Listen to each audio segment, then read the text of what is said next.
Hi and welcome back. In this video I'm gonna tell you what does it mean when you get warning battery light on your speedometer on pretty much any vehicle, but I'm currently in 2014 Chrysler Town & Country. So I'm gonna start the vehicle.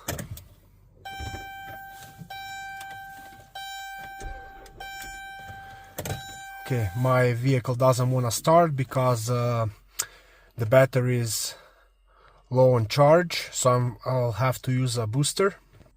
So I connected a booster pack on the battery. I'm gonna try to start the vehicle now.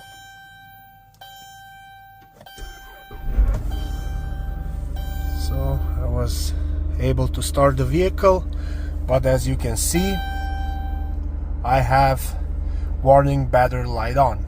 So what that means, 99% my alternator is going bad, or it's bad, it's actually not charging the battery.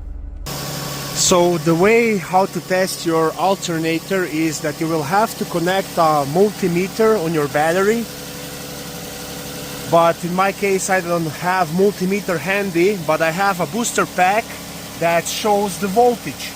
So I connected my positive booster cable to positive pole on the battery and negative cable to the negative pole of the battery, and my voltage is 11.7 volts, but and that shows me that alternator is not charging the battery. If alternator is charging the battery, I should be able to see anywhere between 14 voltage to 14.7. So obviously my alternator is not doing its job and it's not charging this battery. So if you did a test on your alternator, but you actually see that it is charging properly, so that means it's showing 14.2 volts or above that it might be your battery itself. So now that you tested your alternator and you saw that it's not charging the battery, it's time to get a new alternator.